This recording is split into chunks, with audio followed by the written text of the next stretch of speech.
Imagine closing your eyes at night, only to realize the universe doesn't need you to exist at all. That your memories, your choices, your very sense of self might be nothing more than useful illusions coded by chemistry and chance. From the haunting mechanics of time to the lies your own brain tells you. What if the deeper you understand reality, the less real it feels? Tonight, we're not only drifting into sleep, we're slipping into something stranger. A world where the more you learn, the less you believe in the world itself.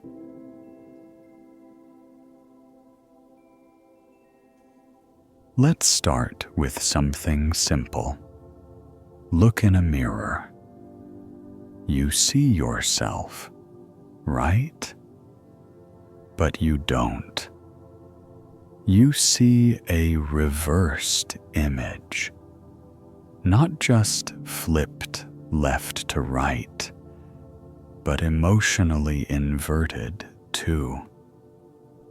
The way you smile, the way your eyes soften, the way your mouth folds, all of it feels familiar because you've rehearsed it.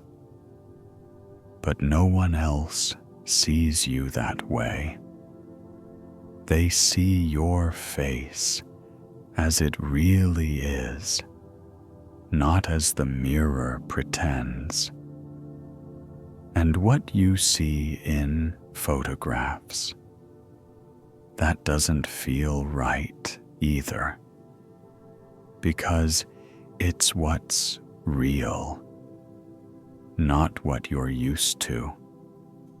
That uncanny feeling when you look at a candid photo of yourself, that's you meeting the stranger everyone else already knows. But it gets worse. The illusion doesn't stop at the surface. According to the ship of Theseus thought experiment, if every part of a ship is replaced plank by plank, is it still the same ship? That question isn't about boats. It's about you. Because nearly every cell in your body has been replaced multiple times since you were born. Your skin, your bones, even most of your brain cells, regenerated, rebuilt. So, are you still you? Or are you just a copy of a copy, pretending to be the original? And yet, your memory insists on continuity. Your mind says, I was there. But neuroscience says otherwise. Studies show that each time you recall a memory, you alter it, reconsolidating, reshaping it to match your current emotional state, your latest beliefs. Your past isn't a movie you play back. It's a story you rewrite every time you tell it. So think about this. If your face isn't yours, your body has been rebuilt, and your memories are unstable fictions. What's left of the person you think you are?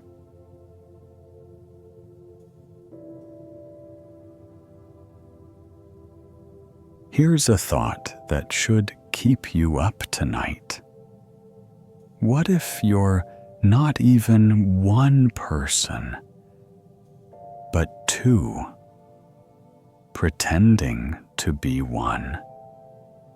In patients who have undergone split brain surgery, the corpus callosum, the bridge connecting the left and right hemispheres of the brain, is severed. What happens next is surreal. The two halves start to act independently. One hand buttons a shirt, the other unbuttons it. One eye sees an object, and the mouth says nothing, because the speech center is on the other side. But both sides claim to be the real person. There are documented cases where each hemisphere has its own beliefs, preferences, and even competing actions.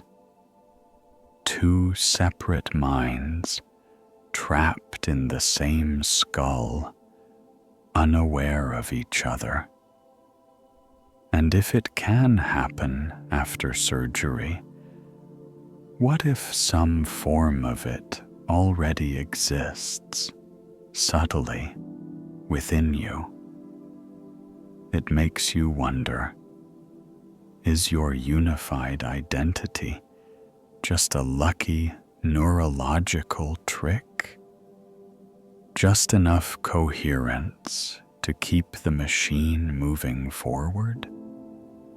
And then there's body integrity dysphoria, where individuals feel as though a limb, sometimes an arm, sometimes a leg, doesn't belong to them, despite being fully functional.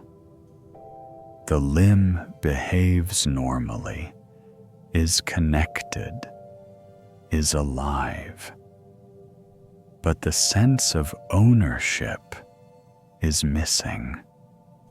The self disowns part of its own flesh, or phantom limb syndrome, the opposite. A person loses a limb, yet continues to feel it. Not just ghost sensations, but pain, itching, even movement.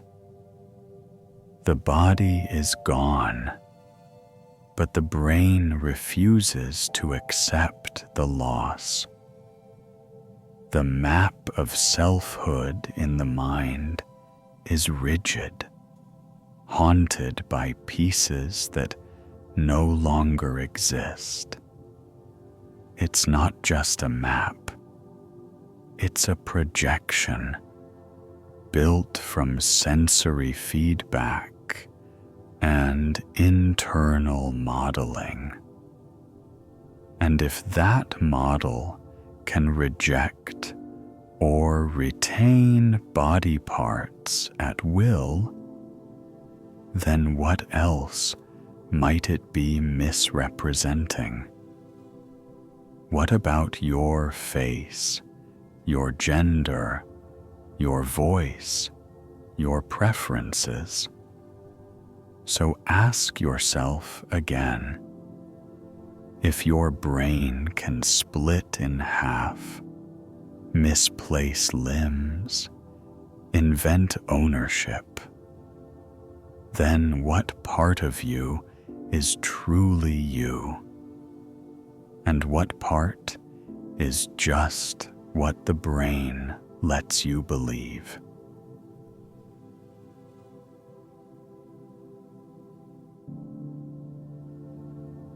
You wake up and think, what should I wear today?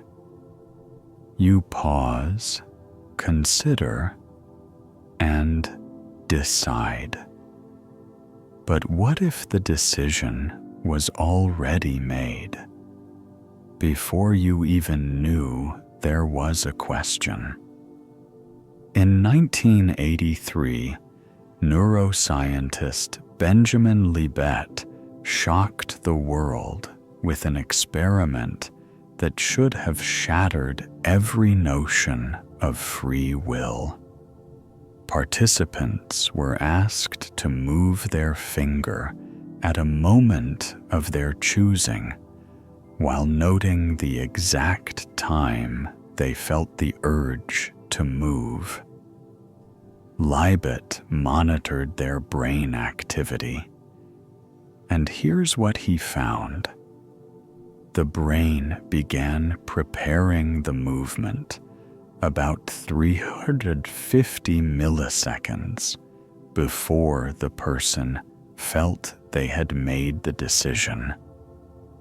In other words, the brain decided before you did. It wasn't a fluke. Countless experiments since have confirmed this. Using fMRI, researchers have predicted decisions up to 10 seconds before participants reported consciously making them. Imagine that. Your brain lights up with a choice. And only after the fact does the conscious part of you catch up and say, yes, that was me. This isn't just about motor movement. It applies to everything from moral decisions to taste preferences. The conscious mind, the part you identify with, appears to be more of a press secretary than a president. It doesn't issue commands. It explains them, justifies them, and sometimes invents them entirely. You feel like you chose coffee over tea, but your gut microbiome may have sent signals to your brain days ago, influencing mood, energy, cravings. You feel like you decided to call your friend, but the loneliness hormone oxytocin might have been building all morning, nudging you toward connection. And yet, you defend your choices fiercely. You take pride in your self-control. You punish yourself for bad decisions. But what if you weren't the one making them? So here's the paradox. You think you're the driver of your life. But what if you're just the dashboard light, blinking after the engine's already in motion?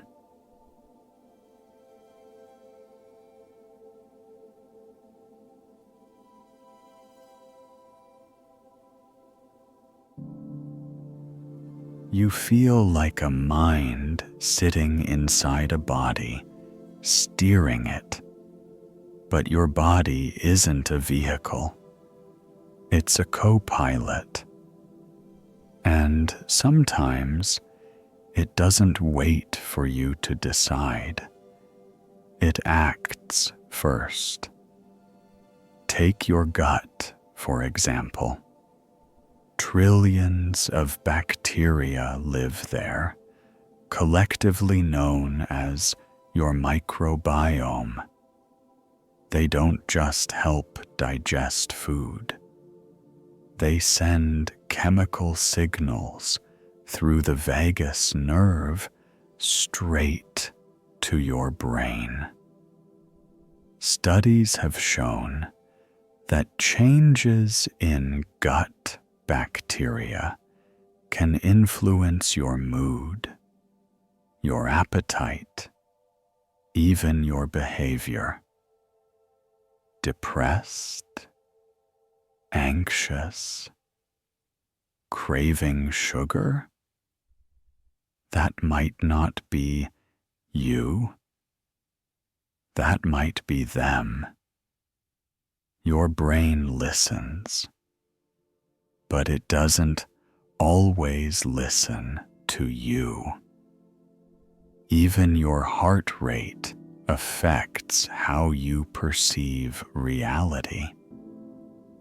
In one study, participants were more likely to detect fearful faces when their heartbeat was in a certain phase.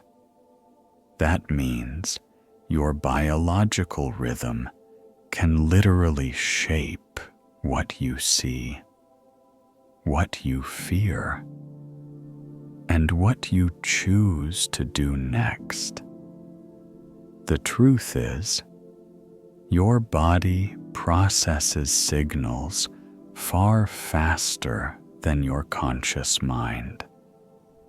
When you touch a hot stove, you recoil before you feel pain. When you flinch at a loud sound, your muscles move before you're aware of danger. Your limbic system, the primitive brain, reacts instinctively without asking permission from your thinking self. And then there's the somatic marker hypothesis, a theory by neuroscientist Antonio Damasio. It suggests that your body sends emotional signals to help you make decisions.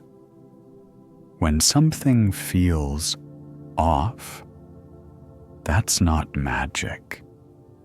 That's a chemical marker in your system based on past experience, steering you away or toward. So if your bacteria can sway your cravings, your heartbeat alters your perception, your reflexes override your decisions, and your body sends gut feelings that decide for you. Then tell me, who exactly is in control? Because the mind might be doing the storytelling, but the body, it's already writing the next scene.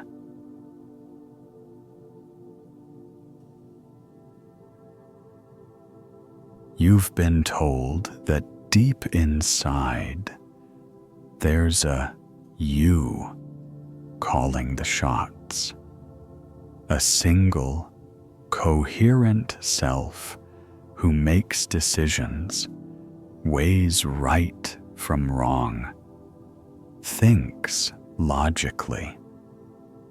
But when neuroscientists look for that inner commander, they find nothing. No central hub, no throne of consciousness, just distributed systems, competing processes, and conflicting signals. In fact, much of what feels like a decision is the result of internal arguments you're never even aware of. Your brain is more like a parliament than a dictator. Some parts want reward. Others want safety. Others want to follow rules. Sometimes they vote. Sometimes they fight.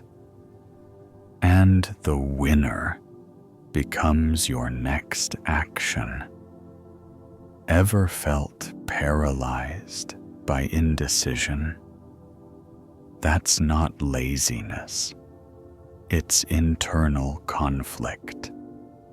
Multiple neural systems are trying to outvote one another. And you, the conscious mind, only hear the results. The voice in your head isn't making decisions. It's rationalizing them. Consider post hoc justification, the tendency to invent reasons for what you've already done. In experiments, people are shown two identical items, asked to choose one, and later give completely fabricated reasons for their choice, believing them deeply. You don't know why you chose. You just tell yourself a story that makes it sound intentional. And when you change your mind, you rewrite the story without realizing it. You forget ever believing the old thing. You delete the contradiction. You preserve the illusion of consistency, because to admit you're unstable would shatter the whole self-image. Even moral choices follow this pattern. Your brain reacts emotionally first, quick, instinctive. Only afterward does it construct a moral rationale. You didn't weigh the consequences. You felt something, and then you explained it. So here's the terrifying truth. You are not the commander. You are not the driver. You're the narrator in the back seat, watching the road pass by, insisting you always meant to go this way. So tell me, if you're not the one deciding, then what exactly do you think it means to be you?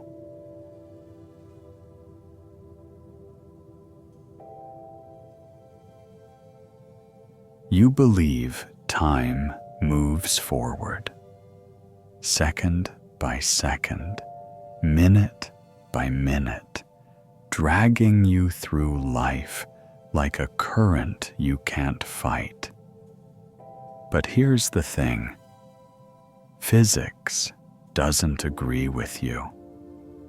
Most of the fundamental laws of nature, the equations that govern motion, energy, particles, are time-symmetric. They work the same forwards as backwards. There's nothing in the mathematics that says time must move in one direction. You see a glass fall and shatter, and it makes sense. But if you watched the shards rise and reform into a glass, it would still follow physical laws, just reversed. So, why does time feel like it only moves one way?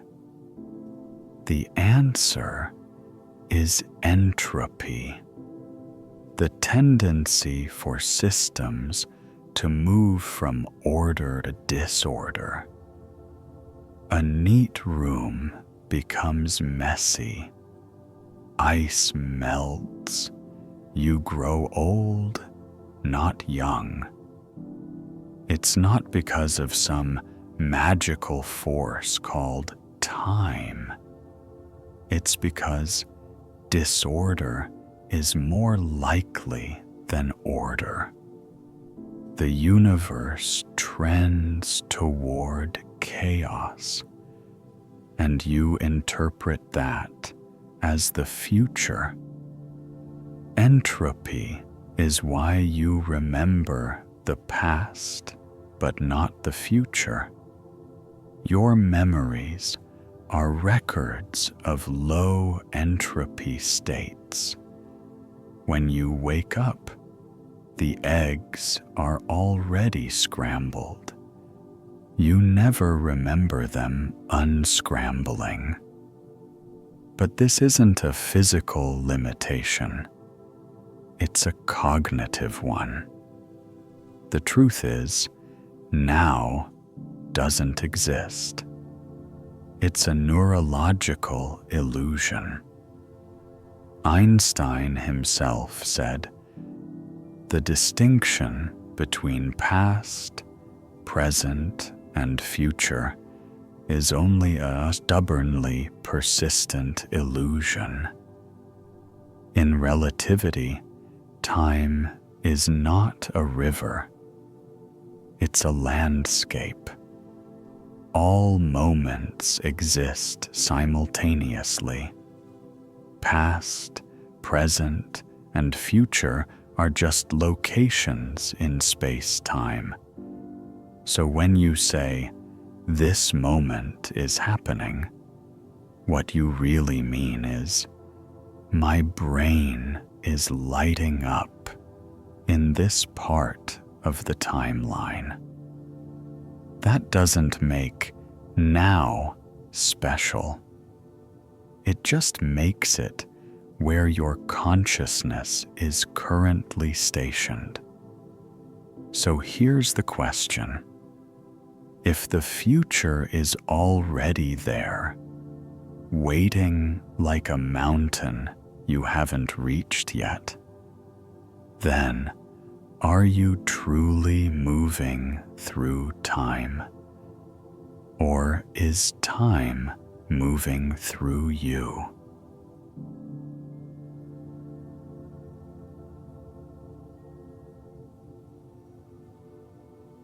You trust your memories. You believe they prove the past happened, give you a reference point, a map of where you've been. But memory isn't a record. It's a reconstruction. Every time you remember something, your brain recreates it. Not like opening a saved file, but like painting it again from scratch, based on scattered fragments, emotional context, and your current beliefs.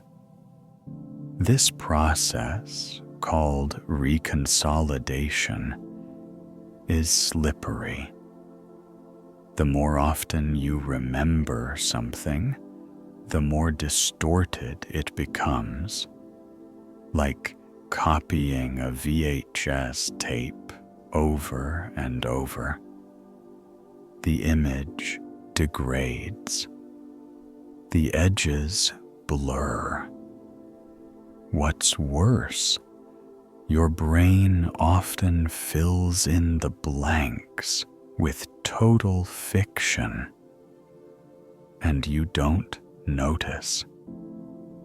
Elizabeth Loftus, a pioneer in memory research, showed how easily people can be led to remember things that never happened. Childhood events, entire conversations, even crimes. A few well-placed suggestions, and the mind invents a past. So ask yourself, if your memory of last year, last week, or even this morning can be altered so easily, what is it that ties you to time at all? You're not experiencing life chronologically. You're stitching it together after the fact, using unreliable threads. Now look at dreams. Dreams feel like time. Events unfold. Emotions escalate. You wake and say, "I dreamed for hours." But REM sleep occurs in bursts, and some dreams last seconds. Your brain gives it a timeline it never had, because it can't help itself. It needs a before, a during, and an after. Even in sleep, you do the same when you're awake. You don't live in real time. You live in narrative time.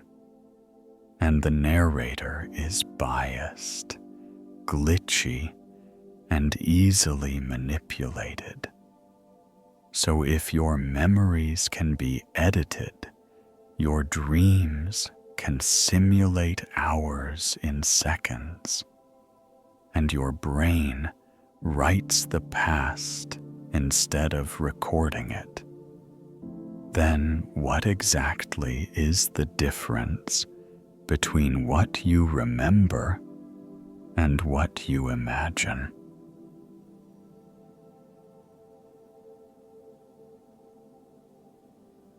Imagine time not as a river, but as a solid block.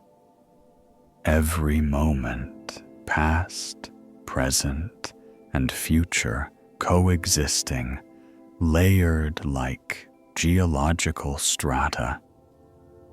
You're not moving forward. You're just experiencing one slice of the block, unable to see the others. This is the block universe theory. And it's not science fiction. It's a serious implication of Einstein's relativity. In this model, all events exist eternally. The Big Bang, your birth, your death, every word you've spoken, every breath you've taken. They're not gone or waiting. They just are, fixed in the four-dimensional structure of space-time. Your consciousness is simply navigating the layers, like a needle dropped onto a spinning vinyl record. If that's true, then becoming is an illusion. Nothing is happening. Everything has happened. You feel time because your consciousness is unfolding sequentially. But the events themselves, they're permanent. And that changes everything. Regret? Meaningless. The thing you regret already exists. It can't be undone because it's not behind you. It's next to you. And so is your future. Every version of you, happy, suffering, alive, dying, is encoded in the structure of reality, like frames of film. You're not choosing your future. You're passing through it. Some physicists and philosophers argue this view kills free will entirely. If all events are already there, then you are not a river making its path. You're a train on fixed rails. Your choices are just how the ride feels from inside the cabin. And if that's the case, if every possible moment of your life has already been printed into the fabric of existence, then time is not passing at all. It's only your illusion of self that's scrolling through the pages, believing it's writing the story. So tell me, if the future already exists, unchangeable and waiting, then what part of you is still pretending you can choose how the story ends?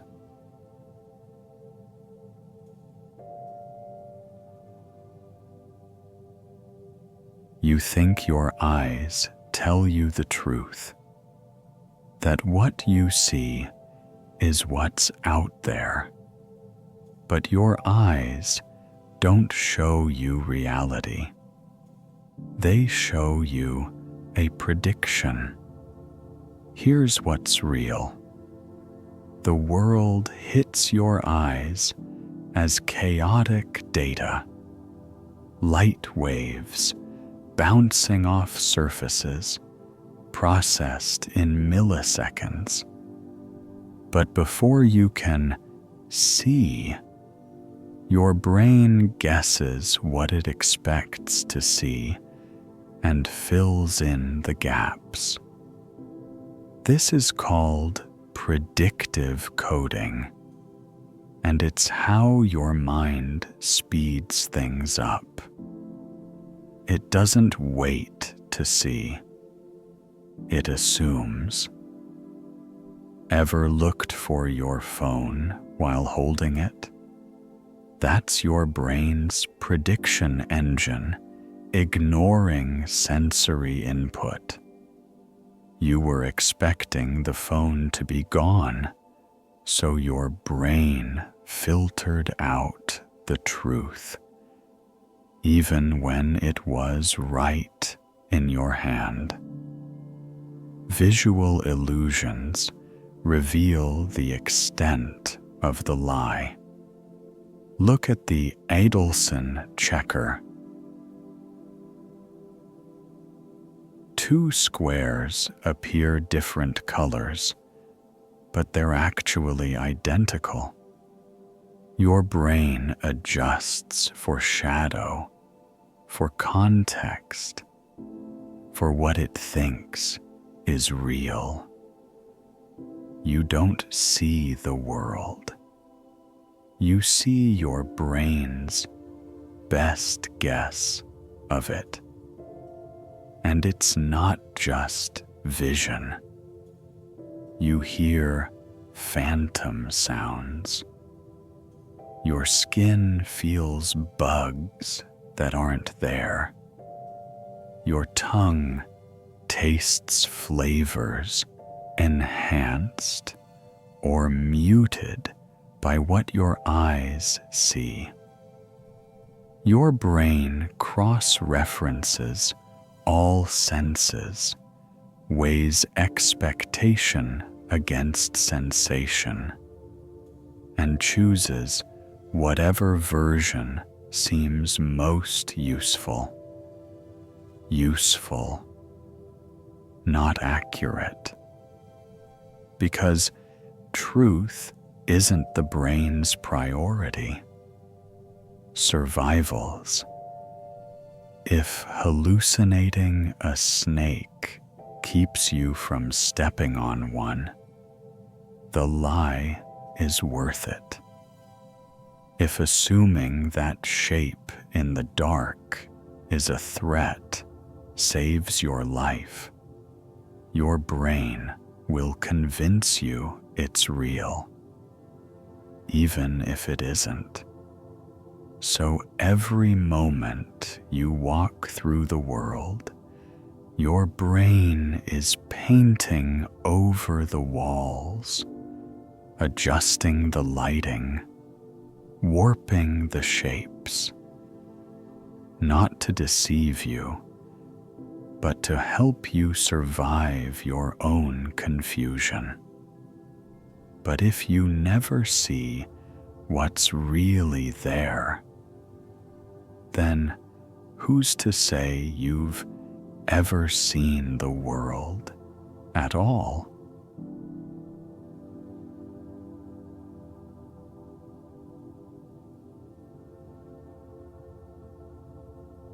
Let's talk about the moments your brain completely deletes and you don't even notice. Every time you blink, every time your eyes dart from one place to another, your visual field momentarily vanishes. Your brain receives no usable image. Technically, you go blind for brief moments, thousands of times a day, but you never feel it. Your brain seamlessly fills in the blanks. It patches over your blind spots, guesses what would have been there, and smooths over the missing frames. You're living inside a cinematic illusion with invisible edits, trusting that the film never skips. But it skips constantly. This trick is known as change blindness. Experiments have shown that people can miss massive changes in a scene, like an object disappearing or a person being swapped out. If those changes happen during a momentary interruption, like a blink or a flash, the brain just doesn't register it. It glues the two frames together, even if they contradict. And this isn't a bug. It's how the brain protects you from overload. It would be too costly, too slow to process every detail. So your brain cheats. It filters.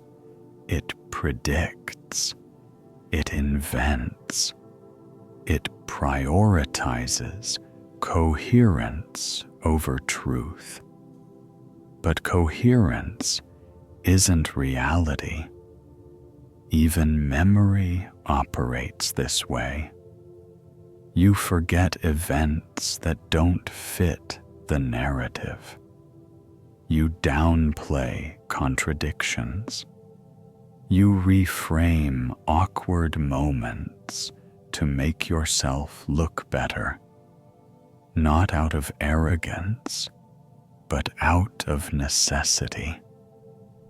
Cognitive dissonance, the discomfort of holding conflicting beliefs, forces your brain to choose a side, even if that means lying to you about what happened. And once that revised memory is stored, the original is gone. So your experience of life, your reality, isn't a record. It's a selective hallucination, optimized for consistency, not clarity. You call this truth. So tell me, if your brain hides its own blind spots, rewrites your memories, and smooths over contradiction, how do you know anything you've ever perceived was real?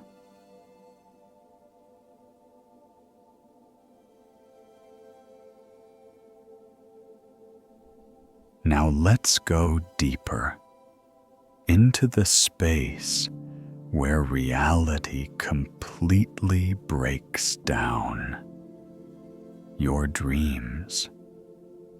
When you sleep, your brain conjures entire worlds, cities you've never seen, people you've never met, moments that feel longer than they are. Dreams defy physics, time, logic, and you believe every second of them. You run from monsters. You fall in love. You die. And only after you wake do you realize it was fake. So, if your brain can simulate a reality that feels indistinguishable from waking life, what makes waking life so certain? Lucid dreamers often describe being aware that they're dreaming and still struggling to escape the illusion. Their logic flickers. Their senses deceive.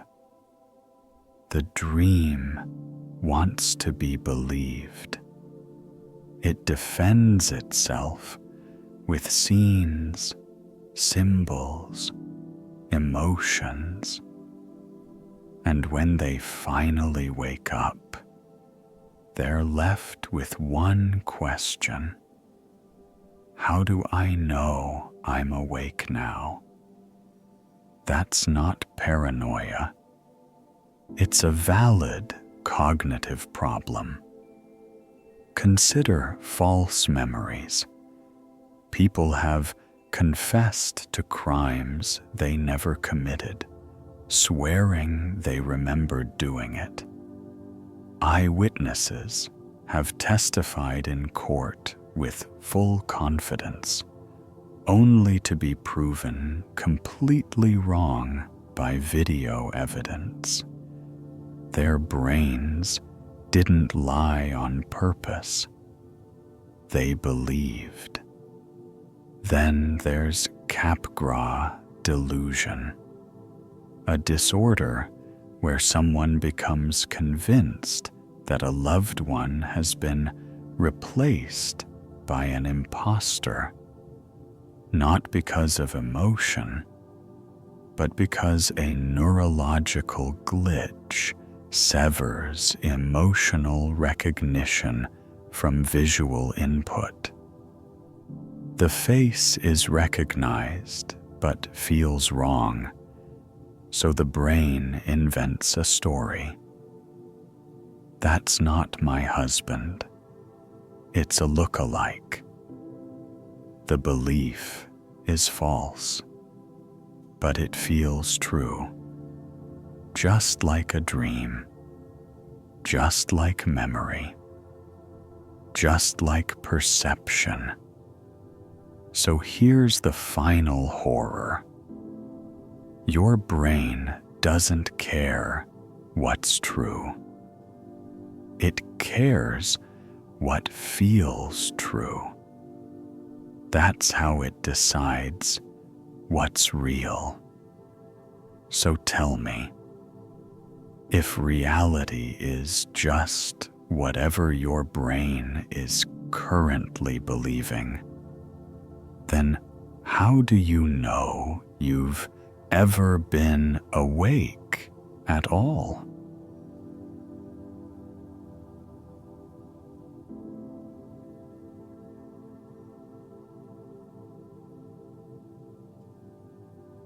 You think your body is you, that it's the most intimate, familiar thing you have. But if that were true, if your body truly belonged to you, then why does it so often feel foreign? Let's start with the rubber hand illusion. A subject places their hand out of sight. A fake rubber hand is put in view. Both the real and fake hand are stroked in perfect sync. Within minutes, the person begins to feel as if the rubber hand is their own, not metaphorically, neurologically. Their brain remaps ownership. When a hammer threatens the fake hand, the body recoils. The heart rate spikes. The brain reacts as though its own flesh is under threat. So, ownership of a body part can be transferred that easily if a few brush strokes can override your sense of self. How stable is that self to begin with? Then consider phantom limb syndrome. A person loses a limb. It's gone. No nerves, no bone. And yet, they still feel it. They feel pain, itching, pressure. Sometimes the limb is stuck in an impossible position. It's not just memory. It's the brain's body map refusing to update. The body is gone, but the self won't let it go. Or flip the mirror. Body integrity, dysphoria. A person feels like one of their own limbs doesn't belong to them. They know it's attached. They know it works. But it feels wrong, alien. Some beg doctors to amputate the healthy limb. They say, "It's not mine." What do you do when the brain disowns its own body? Here's the unsettling truth. Your brain holds a model of your body, but that model isn't fixed. It can be manipulated, expanded, deleted, disconnected. And it's that model, not your flesh, that you call me. So tell me, if your body can be adopted, rejected, hallucinated, or erased, then what part of it was ever truly yours?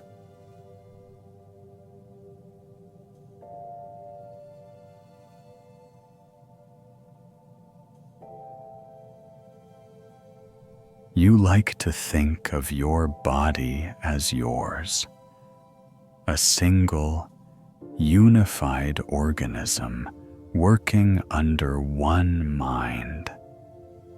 But biologically, you are not one creature. You are a colony. Inside you live more than 39 trillion microorganisms, bacteria, fungi, viruses. They outnumber your human cells. Most of them live in your gut, and many of them don't just digest food. They influence your behavior. Studies have shown that gut bacteria can manipulate your cravings. Different species prefer different nutrients. Some thrive on sugar, others on fat. These microbes send chemical signals to your brain, shaping your mood, altering your appetite, even affecting your thoughts.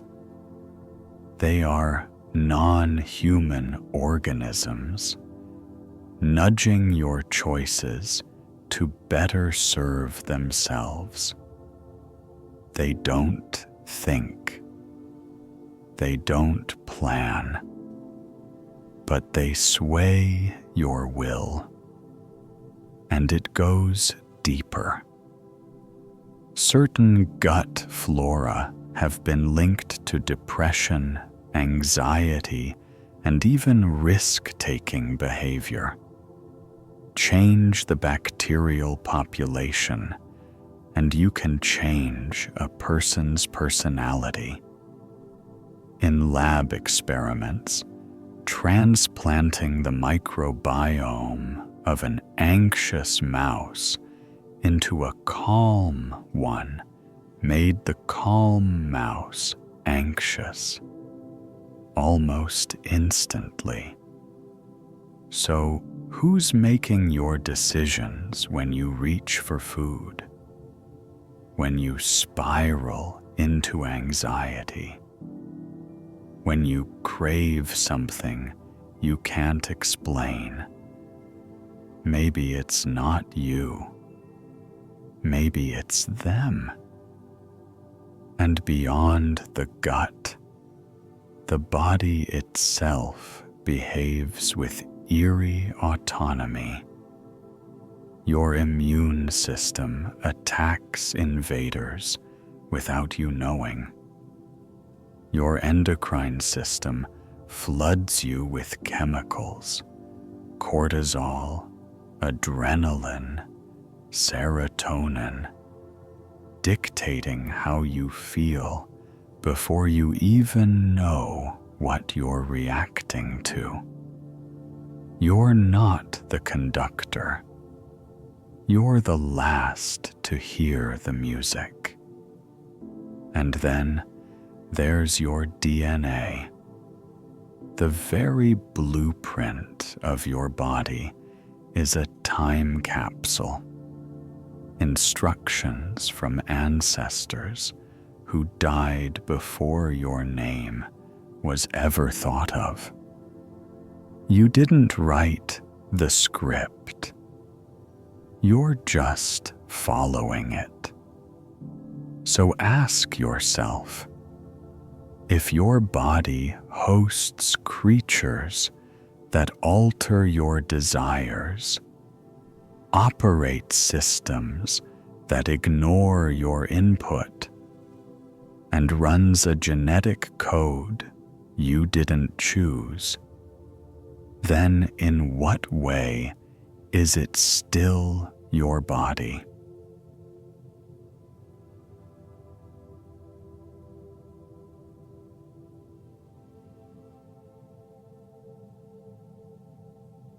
Think of the last time your heart raced, your palms sweated, your stomach turned.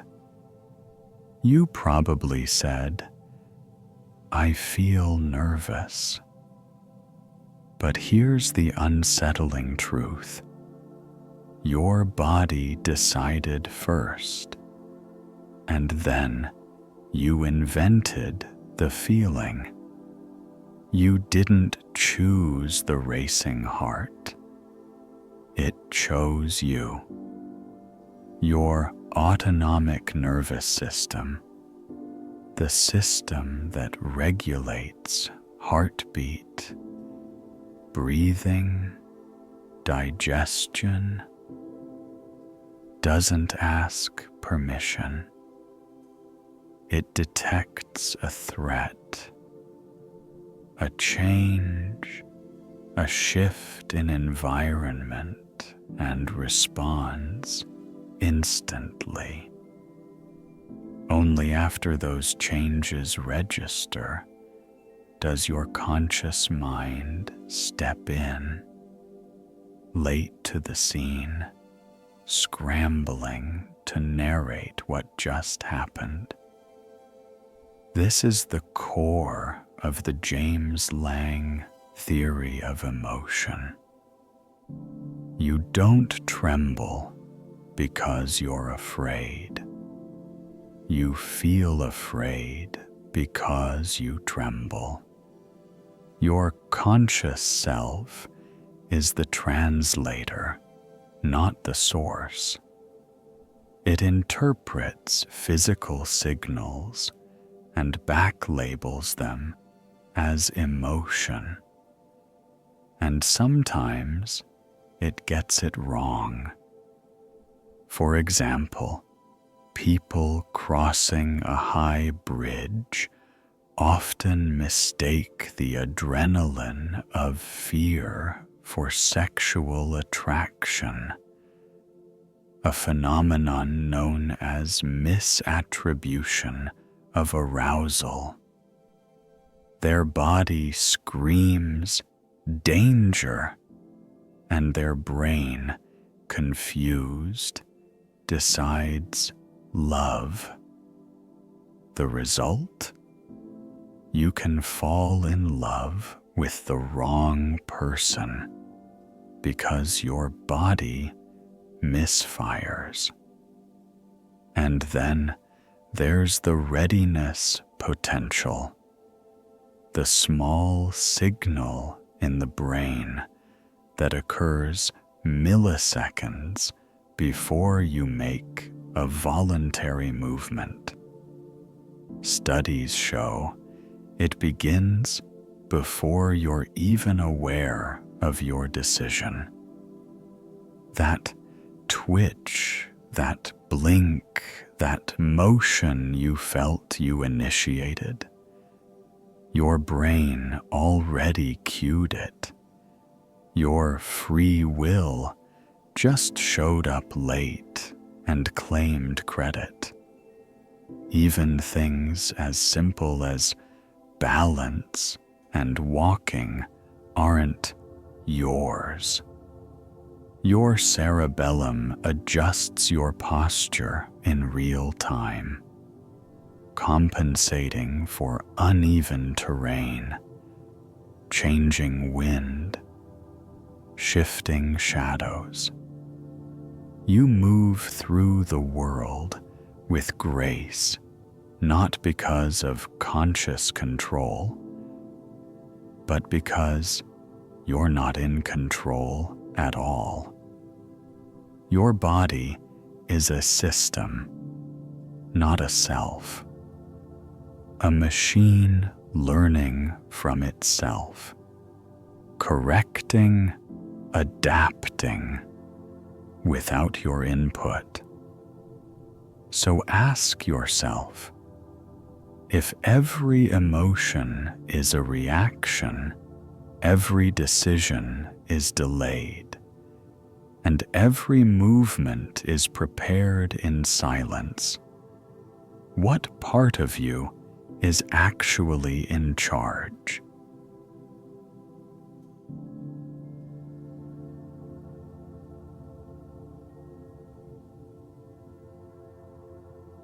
Imagine this. You're staring at a wall. There's a slit. Behind it, another screen.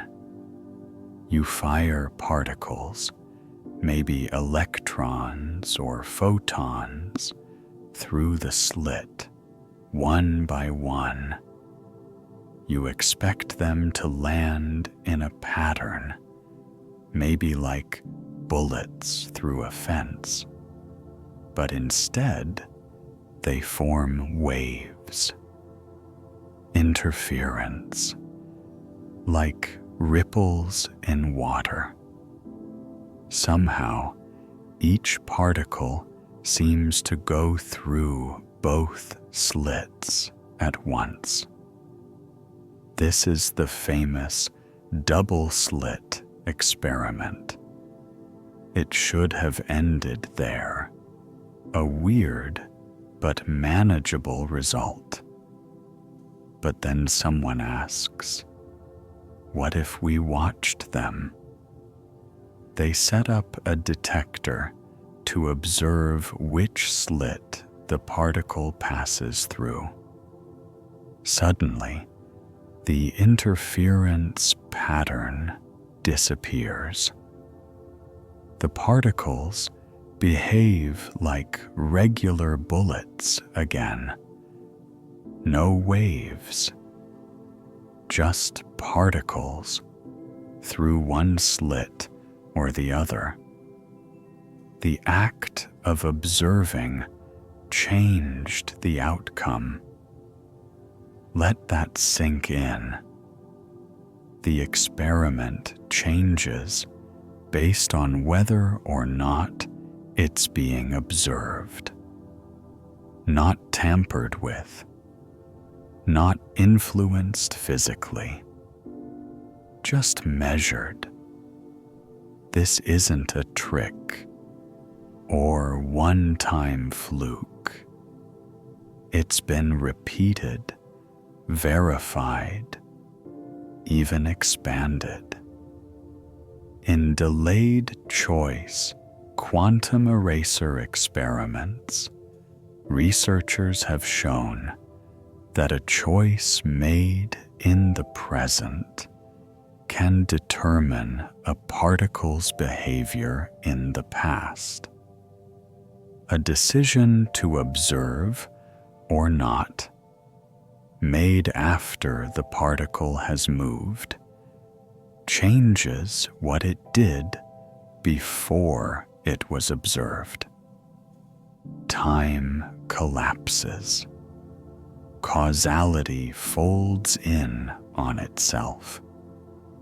Reality doesn't happen until someone looks. The implications? Before you observe it, a particle exists in superposition. All states, all paths at once. Observation collapses that wave into a definite state. You don't find reality. You create it simply by being aware of it. So what does that say about the universe? About your kitchen, your bed, the stars, the road outside? If matter doesn't settle into a single state unless someone's watching it, then is the universe really there when you look away?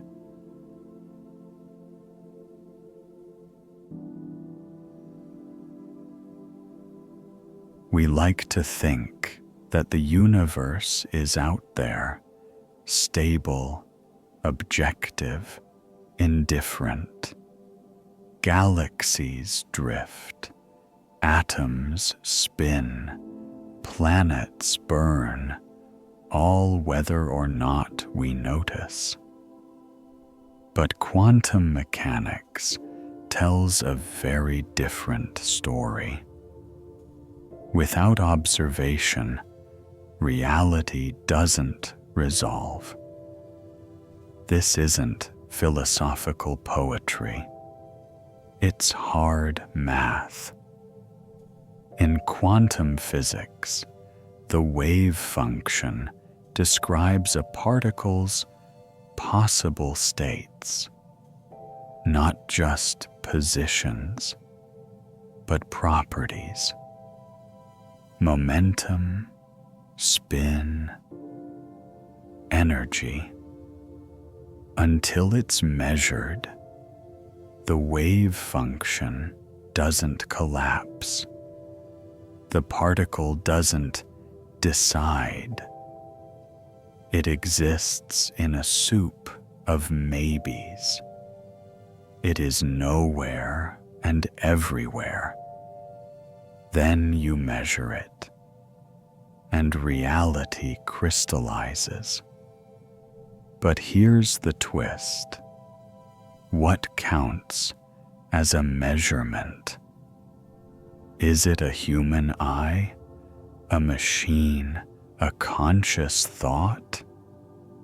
Physicists argue. Some say interaction with another particle qualifies. Others suggest that consciousness itself is the defining ingredient. That without a mind to observe, the universe remains in limbo, a mathematical possibility, not a physical fact. This is the core of the measurement problem, and no one, not Einstein, not Bohr, not Hawking, has solved it. The universe seems to require observation to exist in definite terms, but it never explains why. The implications are staggering. If your consciousness helps collapse probability into actuality, then you're not just in the universe. You're helping to construct it. Every photon that reflects off your skin, every sound wave hitting your ear, is reality choosing a path, because you're there to witness it. And if that's true, then what about everything beyond you? What about the distant stars no eye has seen? The rooms you leave behind? The forest no one enters? Are they real in the same way? or are they held in suspense, like unread code waiting to be run? What if the world isn't persistent, but rendered on demand, like pixels on a screen the moment you look?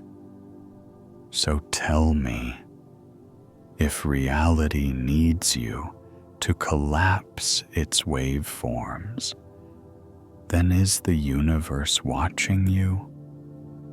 Or are you the thing watching it into being?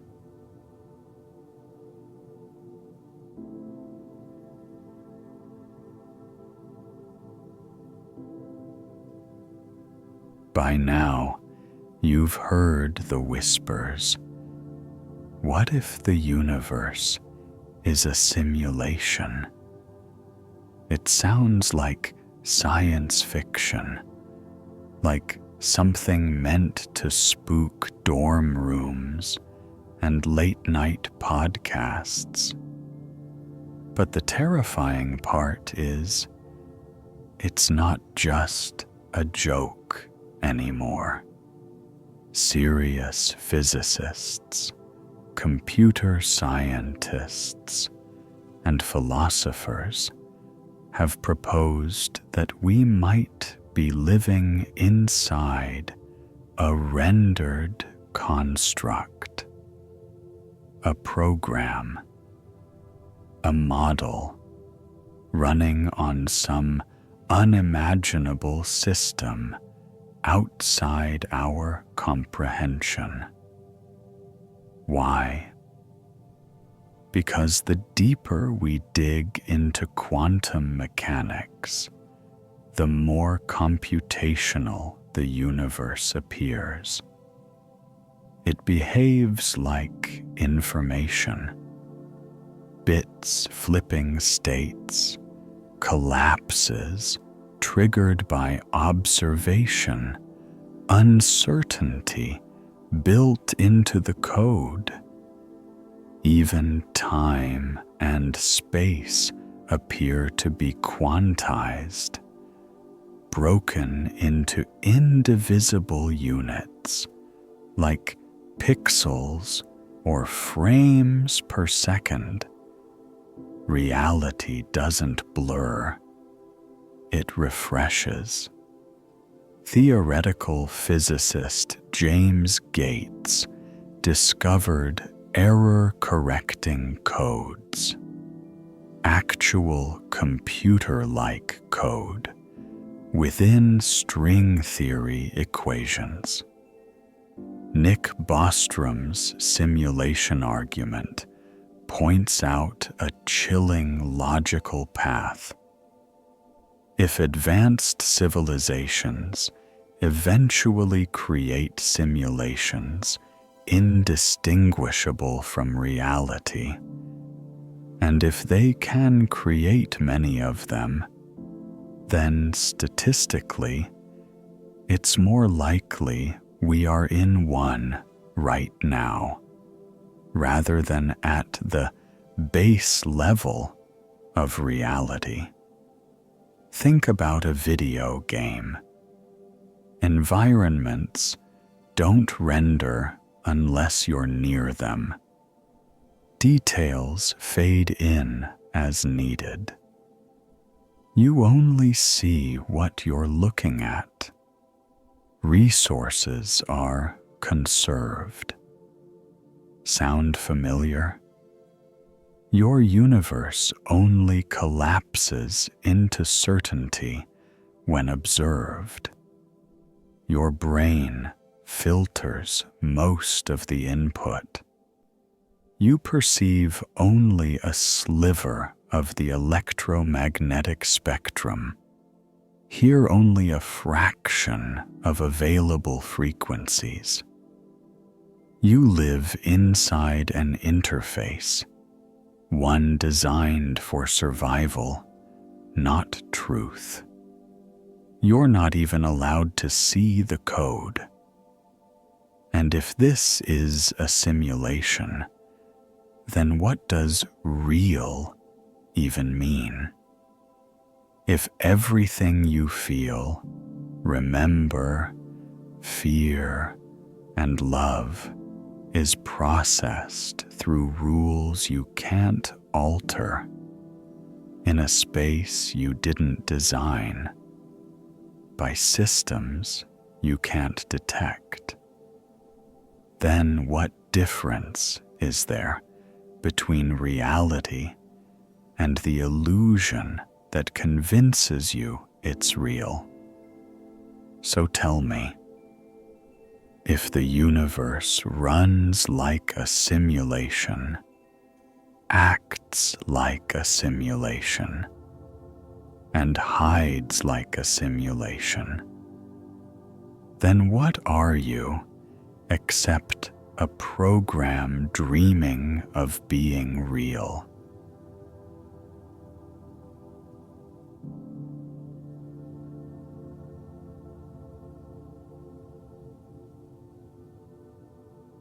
Math is supposed to be the language of the universe, pure, unbreakable, eternal.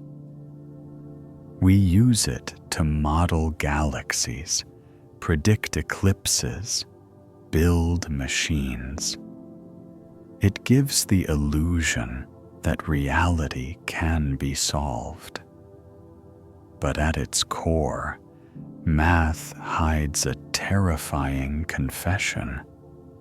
Some truths cannot be proven.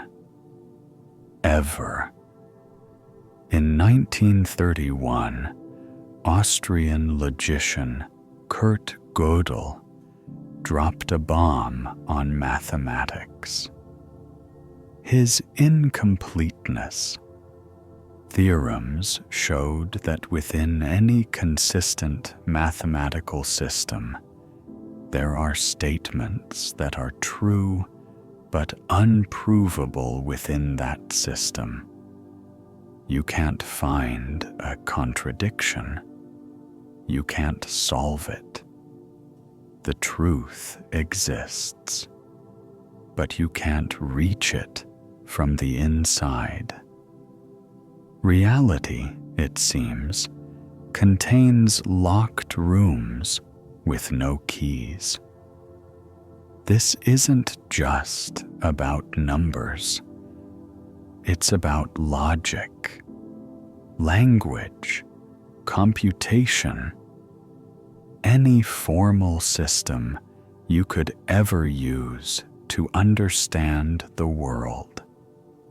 No matter how advanced your tools, you will never access all truths. There are things that exist, that are real, that you will never be able to prove or know. You live inside a system that is guaranteed to fail you.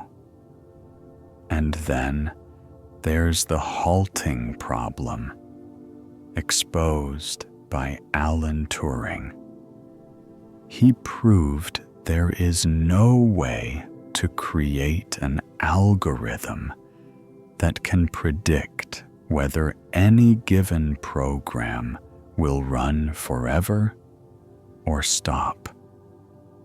It's unsolvable, even in principle. This echoes Gödel. Some problems can never be cracked, no matter how much time, intelligence, or computing power you throw at them. That's the shape of your cage. You may think knowledge grows forever, that science marches onward. But at the edge of every system, there are signs that say, "You cannot pass." These aren't human limitations. They are fundamental limitations. Reality has built-in blind spots, and it doesn't care that you can't see past them. So tell me, if math, the most precise language we know, admits it can't explain everything, then what hope does your mind have of ever understanding the whole?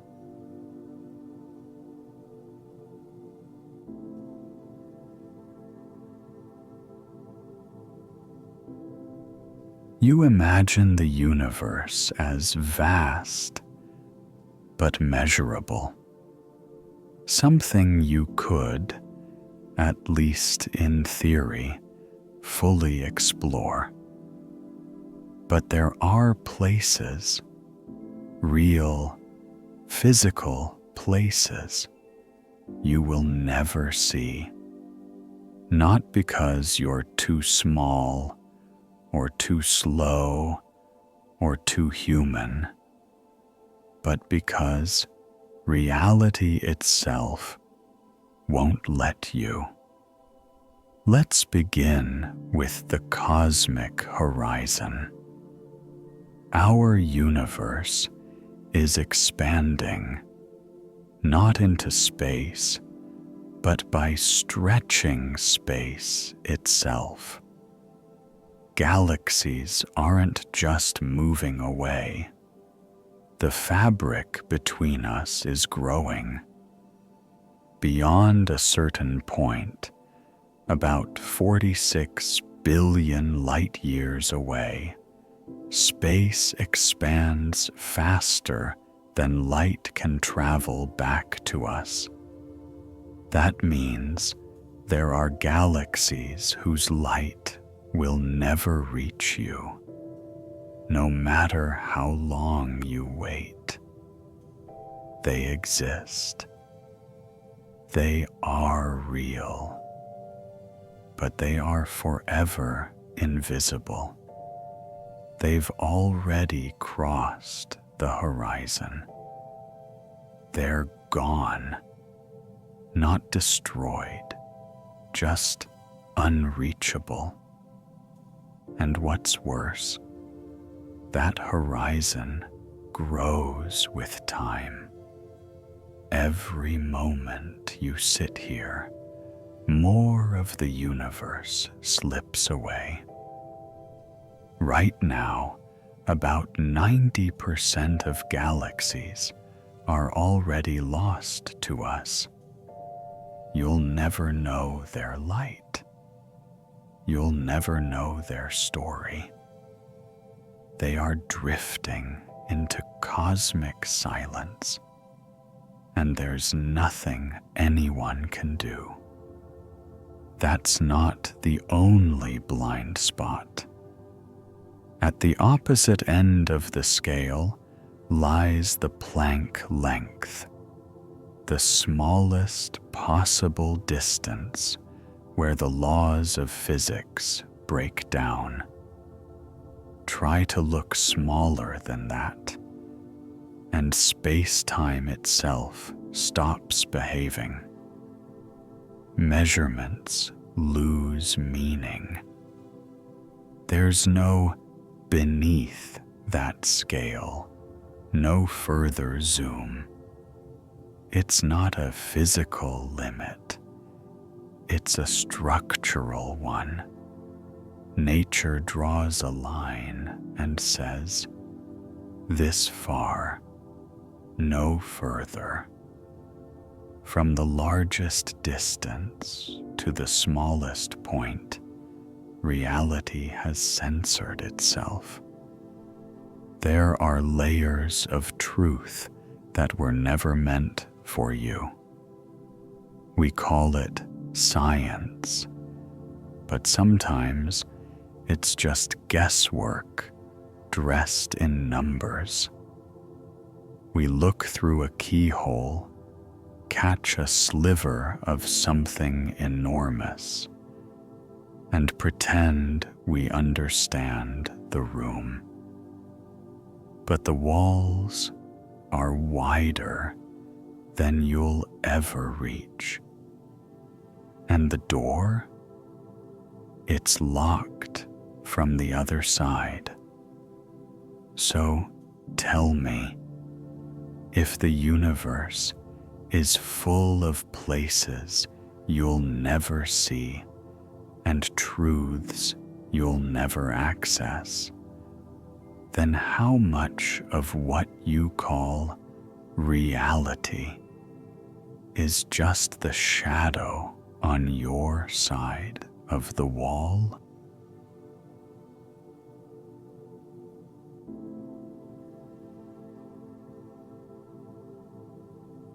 You believe that the universe has a shape, a structure, a logic you could someday decode.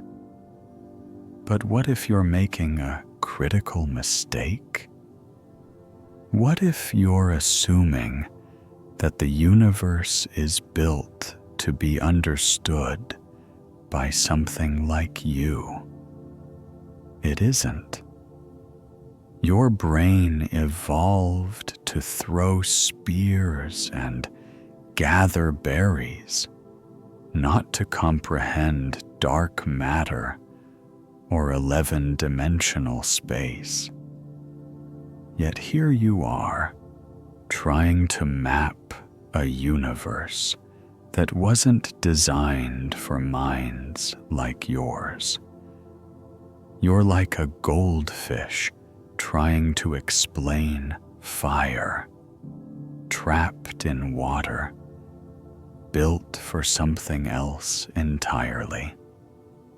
Right now, physicists estimate that 85% of the matter in the universe is dark, unseen, undetectable, only measurable through its gravitational pull. And dark energy? It makes up most of the rest. Combined, these things form over 90% of reality, and we don't know what they are. Not metaphorically, literally. We have no idea. We give it names. We pretend it's just a matter of time. But deep down, we know. We're feeling around in the dark, hoping the room we're in is even real. Then there's quantum decoherence, the mystery of how probability becomes certainty. Why does the world feel stable when its smallest parts exist in a fog of uncertainty?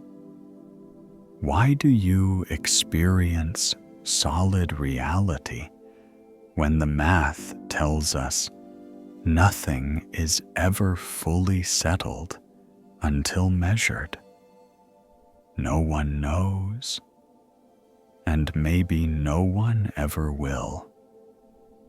Some theories suggest that reality doesn't fully exist without observation. Others say that infinite parallel universes branch off every time a quantum choice is made. Both explanations are elegant and completely insane. But that's what we're left with when we try to understand a reality that may not be built to be understood. We speak in equations that break at the edges. in models that glitch under scrutiny. Because maybe it's not that we haven't found the final theory. Maybe there is no final theory. So tell me, if the universe doesn't care whether you understand it, and most of it hides by default, then how much of your life has been lived inside a story that was never written for your eyes?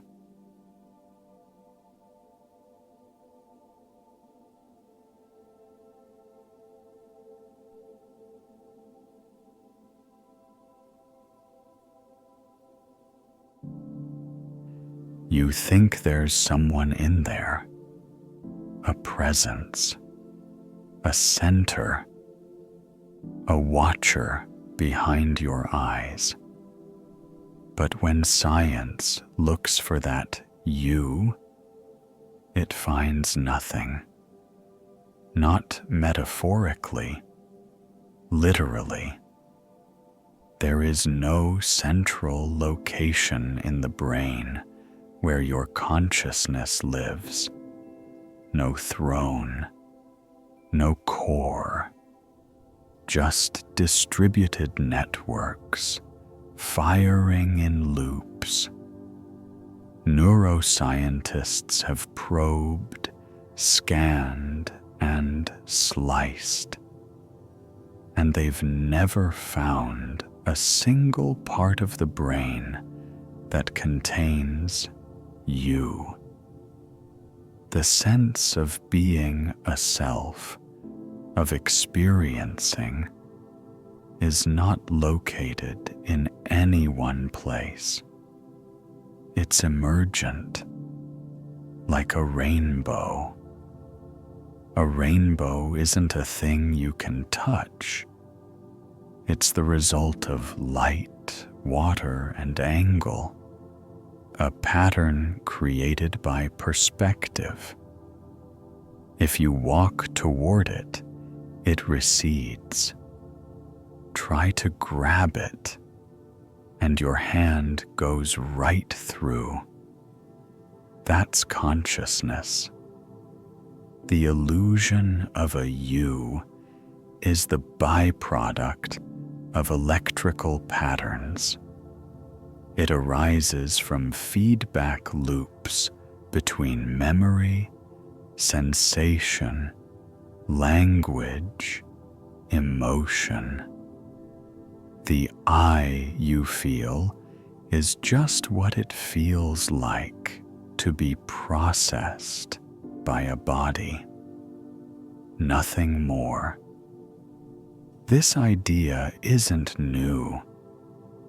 Buddhist philosophy has spoken for centuries of the non-self, the idea that the self is not a soul, not a core, but a process. And modern neuroscience agrees. The default mode network, the part of the brain most active when you're not focused on the outside world, seems to stitch together your autobiographical narrative, the sense that you are continuous. But damage it, and that narrative fractures. There are patients who, after strokes or trauma, cannot recognize themselves. They forget who they are, but remain conscious. They feel presence, but no identity. Awareness survives without the story. So here's the uncomfortable truth. You are not in your brain. You are your brain. and it's improvising every second.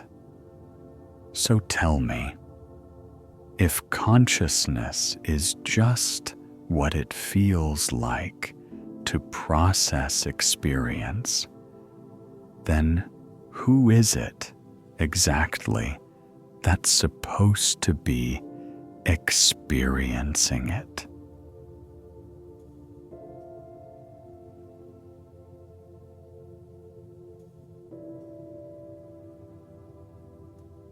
You think that because you can reflect on yourself, because you can say, "I am aware," that this must mean there's someone home. But that's just your brain talking to itself, pretending it's two people. You've heard the phrase, "I'm thinking about what I'm thinking." That loop, self-awareness, is often held up as the proof of consciousness. But in reality, it's just recursion. A mirror facing another mirror, reflecting infinitely inward. There's no content, just the illusion of depth. Try this. Stop and look for the self. Not the body, not the voice, not the memory. Try to locate the awareness. Meditators, monks, and philosophers have tried for thousands of years. And what do they report? That there is no one there. That when you peel away thought, language, emotion, there's not a core self waiting at the bottom. Just presence, just raw experience without identity. And here's where it gets stranger. Experiments with split brain patients, where the communication between the two hemispheres is severed, reveal two separate streams of consciousness in one skull. Each half can respond, choose, even contradict the other. They each think they are the real you. So if your brain can house two yous, then was there ever just one? Then there's alien hand syndrome, where a person's hand moves on its own, completely outside conscious control. It can perform tasks, undo buttons, even fight the other hand. The person watches, helpless, saying, "I didn't choose that." But the hand is still them, just not the you they believe in. These cases don't suggest a loss of self. They reveal what was always true, that the self is a fiction, a narrator without a source. Just because you hear a voice doesn't mean someone's speaking. Just because you feel aware doesn't mean there's anyone aware of that awareness. So tell me, If every time you search for yourself, you find only silence and echoes, then who is it that insists you're real?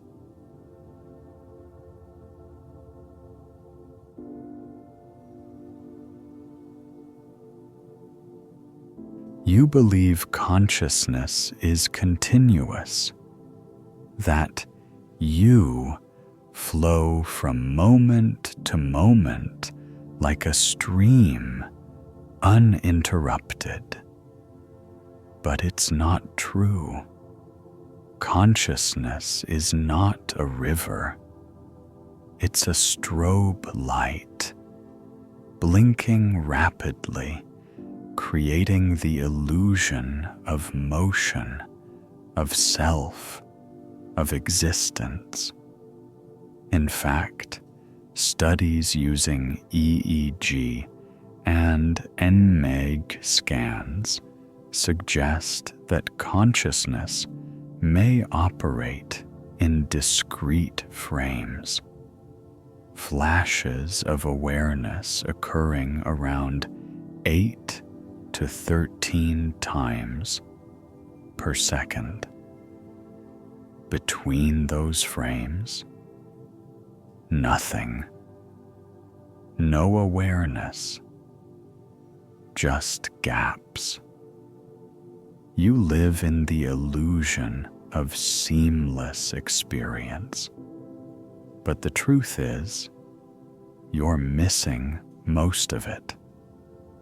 Just like a film strip, your consciousness fakes continuity. And when those frames shut off completely during deep sleep, under anesthesia, or blackout, you vanish. Not in theory, not metaphorically, you cease. No dreams, no time, no self. And yet, when you wake, the story resumes, as if nothing happened. But something did. You weren't there. If your consciousness can stop and start so easily, then what part of it is essential? If your sense of self can vanish into silence and then reboot without memory of the gap, how do you know it was ever really you who came back? Neurologist Anil Seth describes consciousness as a controlled hallucination, the brain's best guess at what the body is doing and where it is. It's not reality. It's not truth. It's the most useful illusion your brain can construct fast enough to keep you alive. And when the system doesn't need you, when it doesn't need anyone, it stops hallucinating, and you disappear. This is the ultimate trick. You think you are the light, but you're just what happens when the light is flickering on.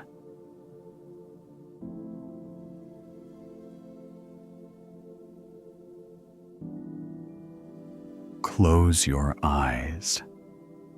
Now open them.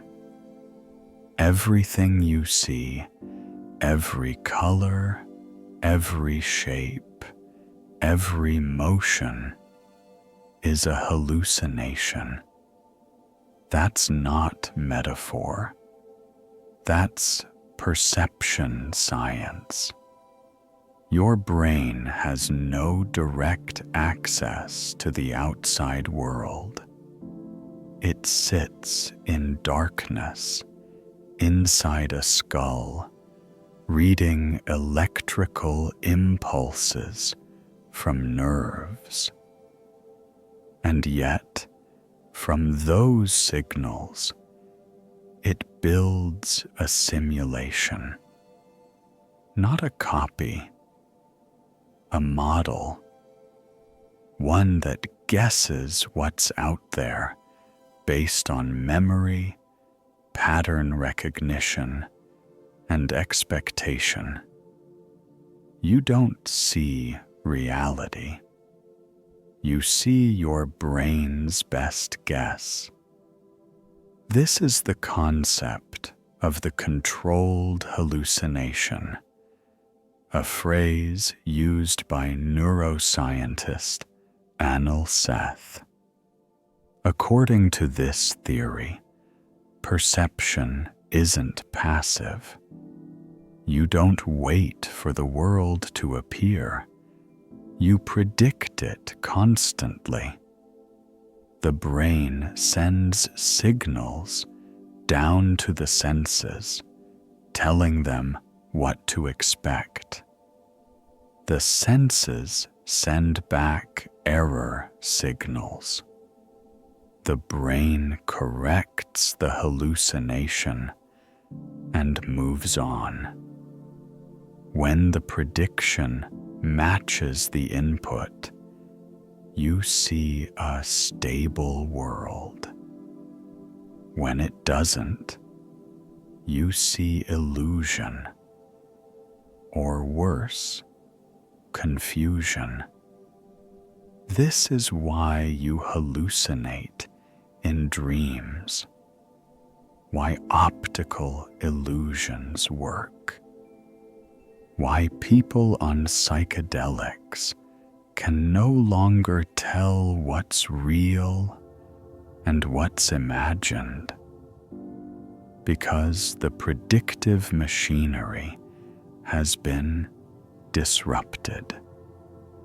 It also means your version of reality is unique to you. Your brain's predictions are shaped by your memories, your trauma, your culture, your language.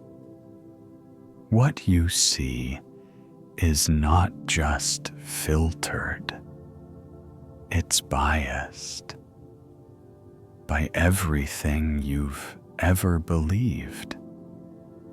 That sunset you love, that face you hate, they're not the same to the person next to you. They never could be.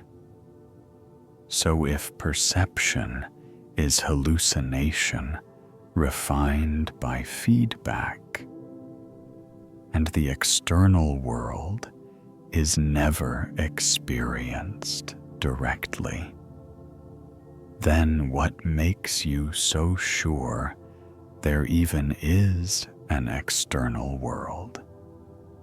Because the more we study perception, the more it seems that consciousness doesn't receive reality.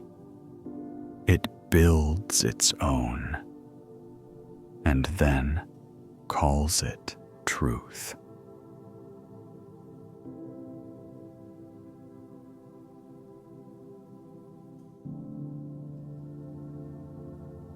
You think of consciousness as something inside you, trapped behind your eyes, tethered to neurons. But what if it's the other way around? What if consciousness isn't inside the brain? What if the brain is inside consciousness? This is the unsettling proposition of panpsychism, a theory that suggests consciousness isn't something special that emerges from complexity. It's something fundamental, like space, like time, like mass. In this view, every particle, every speck of matter carries a seed of awareness, not full self-reflection, not mind as you know it, but experience at some primitive level. The electron doesn't think, but it feels. The atom doesn't dream, but it responds, not mechanically, but experientially. Panpsychism doesn't mean your chair is alive. It means that consciousness is a property of reality itself, baked into its structure. Just as gravity bends space, consciousness might bend experience. At first, it sounds absurd, but consider this. No scientific theory has ever explained how unconscious matter becomes conscious mind. It's called the hard problem of consciousness, and it's not just unsolved. It's possibly unsolvable. You can explain how neurons fire. You can track chemical signals. But how does that create an inner world? The color red, the sound of your name, the feel of loss. Science can map the activity, but it can't explain the experience unless experience was already there in the fabric of the universe, not created, but revealed layer by layer as complexity evolves. Your brain then isn't a generator of consciousness. It's a lens focusing what's already present, like a radio picking up a signal, like a mirror shaping light. And if that's true, then consciousness isn't yours. It doesn't belong to you. You are simply one expression of it, a brief shimmer on the surface of something much older, much vaster, and far less human.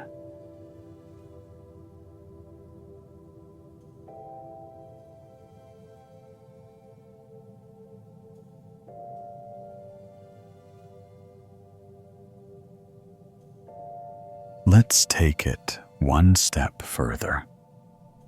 You trust your thoughts because they come from inside. But what if that inside isn't you at all? Welcome to the simulation argument, not as fantasy, but as mathematical probability. Philosopher Nick Bostrom laid it out with brutal logic. 1. If it's possible to create conscious simulations indistinguishable from reality. 2. And if civilizations ever reach that level of tech, 3, then statistically, it's more likely we're in a simulation than at the base level of reality. Not maybe. Probably. Now combine that with what we already know. The universe behaves like a computational system with discrete units of space and time. At Planck scales, reality becomes pixelated. Quantum events only resolve when observed, like a video game rendering what's in your field of view. Reality runs on a bizarre logic of information collapse, not concrete matter. And most disturbingly, consciousness doesn't require biology. We already build artificial networks that mimic thought, language models that echo empathy, machines that simulate minds, not because they understand, but because they can predict patterns. So how do you know you're not one of them? If consciousness can arise from structure and input, if experience can emerge from complexity, then you don't need flesh. You don't need a body. You don't even need to exist in a physical universe. You could be code, perfectly written, unaware of its origin, generating the illusion of choice, memory, identity. And if the simulation is good enough, how would you ever know? Every tree you've seen, every voice you've heard, every kiss, every failure, every touch of grief could all be data. You think the world ends when you close your eyes. But what if it only exists while you're watching it? What if you are a loop, a narrative generator designed not to question the screen you live on?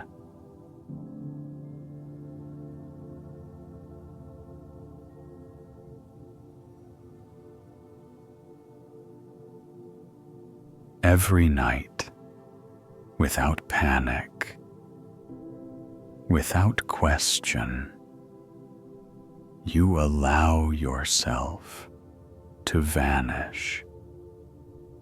You call it sleep. You say, "I'm tired," and you surrender, curling your body into silence, trusting you'll return. But you don't. Not really. In the deepest stages of sleep, slow wave,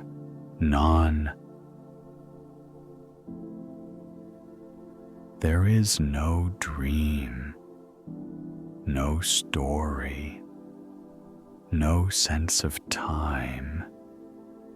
Your brain waves flatten. Your default mode network shuts down.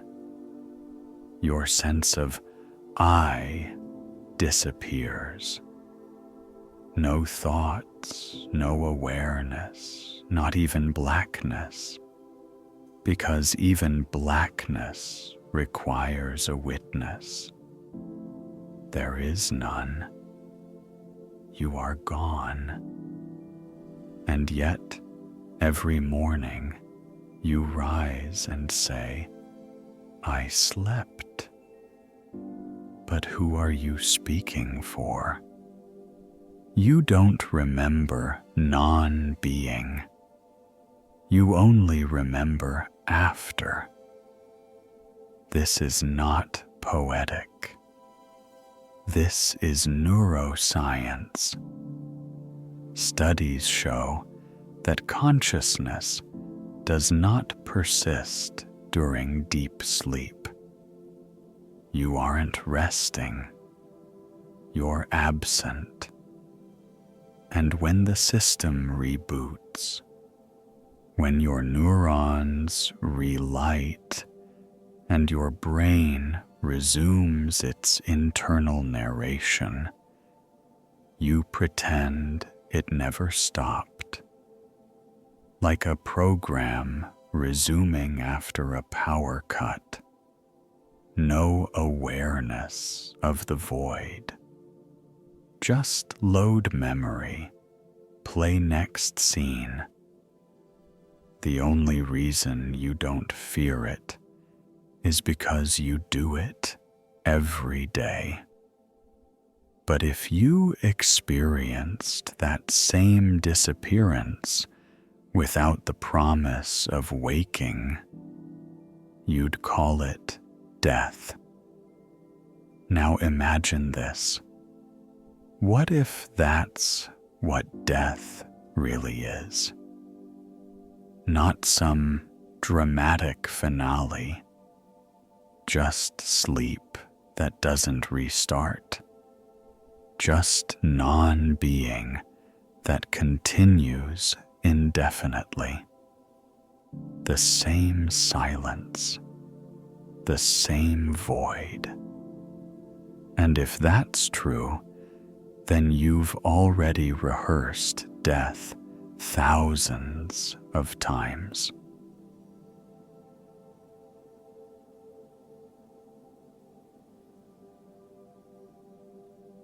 You trust waking life. You say, this is real.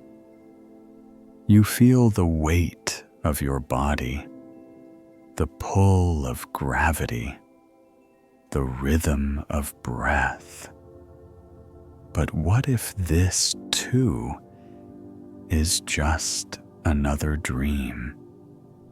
Lucid dreamers have flown, fought, cried, and fallen in worlds that felt indistinguishable from waking. They've questioned their reality inside the dream, realized it was false, and still struggled to wake. Because their brain, in that moment, was convinced. So why is this moment any different? Your brain doesn't rely on external truth. It builds a coherent model based on internal prediction and limited input. And that model can be just as convincing in sleep as it is in wakefulness. The chemical signatures of REM sleep are nearly identical to waking life. High-frequency brain waves, activated emotional centers, storytelling systems fully online. The only difference? Muscle paralysis. You're already dreaming. Your eyes are open now. But so are your eyes in dreams. You've looked into faces that never existed, walked in places that defy physics, felt pain and shame and love in neural theaters stitched together from memory and noise. And it all felt true. Your mind is so good at simulating reality. It can make you believe in people who aren't real, in feelings that never had a cause, in stories that no one told you, but your brain wrote anyway. And when you wake, you dismiss it. It was just a dream. But that's exactly what the dream version of you said, too. So here's the horror you avoid with every yawn. If the dream world can mimic the waking world so perfectly, and if your waking world is built from the same machinery, then what's the actual test for real? And more disturbingly, what if you've never actually woken up?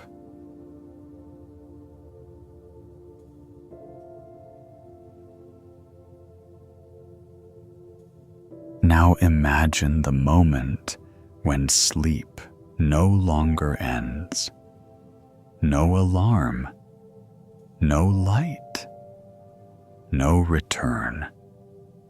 Just the slow, irreversible flicker of systems going offline, one by one.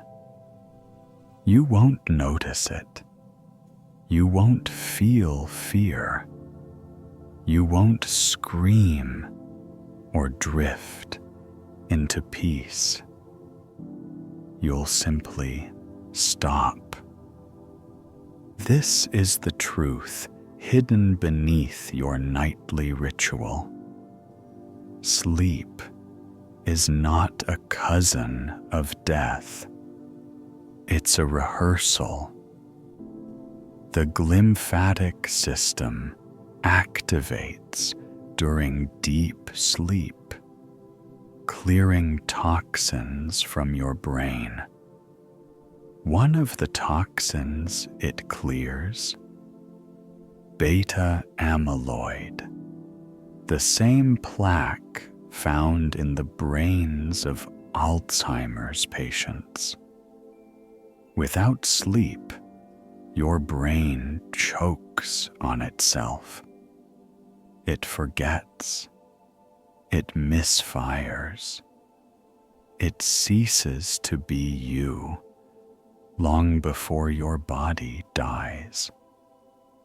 And what of dreams? Some researchers argue that dreams are consciousness reassembling itself, memories resurfacing, identity restabilizing. So what happens when the scaffolding doesn't hold? When the brain cannot reboot?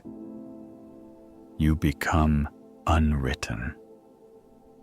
If sleep is the brain deconstructing the self and rebuilding it each morning, then death is when that project is abandoned. The code half-loaded, the story cut mid-sentence.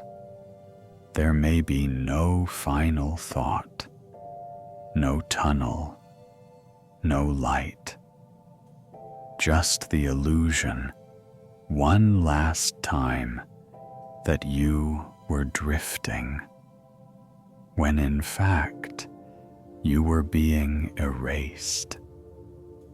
And if this whole life, this string of dreams, memories, predictions, was just one long hallucination sparked by a temporary arrangement of matter, then maybe you've already died 1,000 times. Every night, every morning, every gap in awareness, every version of you that never truly woke back up.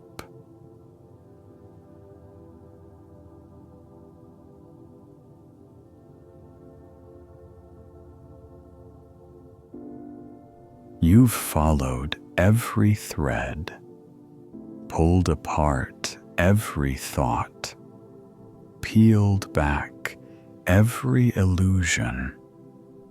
You've seen your choices dissolve before you, your memories rot from within, your body betray its own shape.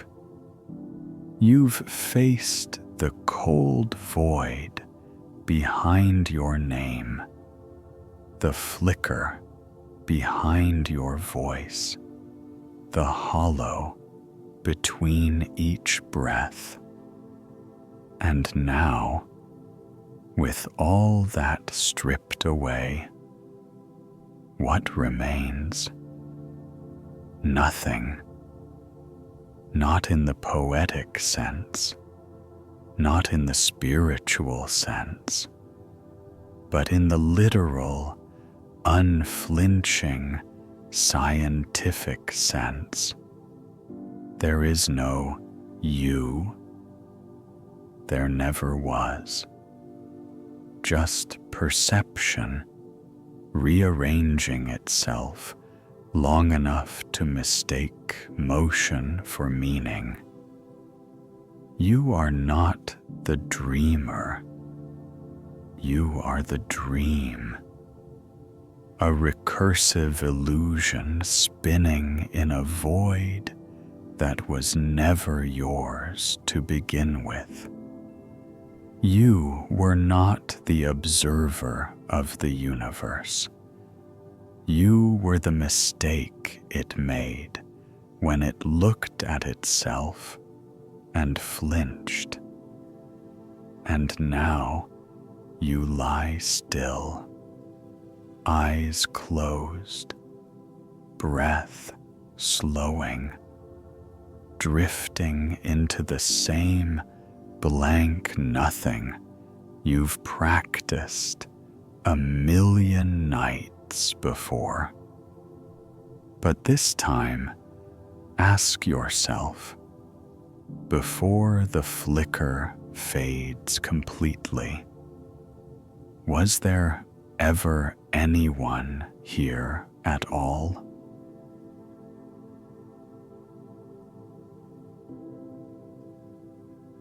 If you're still awake, still tethered to this flickering world, I invite you to sit with what you've felt tonight.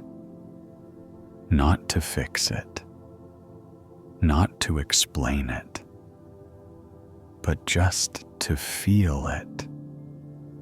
Reality is more fragile than it seems, and so are you.